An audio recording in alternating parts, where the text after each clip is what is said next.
जैसे ही जुनिंग से यह सवाल किया जाता है, वह समझ जाता है कि वेन झाओ ड्रोन का इस्तेमाल छिंगशान को ढूंढने के लिए करना चाहता है, लेकिन ड्रोन अभी भी साइंस क्लासरूम के कबाड़ वाले कमरे में अधूरा पड़ा है और उसे अभी तक असेंबल नहीं किया गया है। ऐसा कहने पर सभी सहपाठी तुरंत सहमत हो गए। उनकी आंखों में उत्साह और दृढ़ संकल्प साफ झलक रहा था। फिर थोड़ी देर की गहन चर्चा के बाद, जिसमें उन्होंने अपनी योजना को अंतिम रूप दिया, जुनिंग और वेन झाओ ने सावधानी पूर्वक एक मजबूत पाइप के सहारे ऊपर चढ़ना शुरू किया, हर कदम को परखते हुए। वे अंततः कबाड़ वाले कमरे में पहुंचे, जो धूल और पुरानी चीजों से भरा हुआ था, जहां उन्होंने तुरंत ड्रोन के विभिन्न पुर्जे जोड़ने का काम शुरू कर दिया, एक एक करके उन्हें ध्यान से फिट करते हुए। इस बीच जमीन पर कई छोटी सफेद चूहे तेजी से इधर उधर भाग रहे थे, कभी कभी उनके पैरों के पास से गुजरते हुए, जिससे कमरे में एक अजीब सी हलचल बनी हुई थी। इस बार दोनों का मिशन बहुत सफल रहा। वे उसी रास्ते से सुरक्षित लौट आए और ड्रोन भी ले आए। जुनिंग ने ड्रोन को असेंबल कर लिया, एक साधारण टेस्ट किया और ड्रोन सफलतापूर्वक उड़ गया, इसलिए ड्रोन को रवाना कर दिया गया।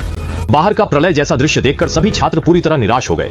वहीं छिंगशान ऊपर की पाइपलाइन के चुकू पर पहुंचा, लेकिन वहां का दरवाजा बंद था और किसी भी तरह से नहीं खुल रहा था। निराशा में उसने अपनी मां को याद किया, फिर वेन झाओ को और फिर जिंगशियू को भी याद किया। उसने अपनी पूरी ताकत लगा दी, आखिरकार दरवाजा लात मारकर खोल दिया और फिलहाल के लिए वह मुसीबत से बाहर निकल आया। लेकिन बाहर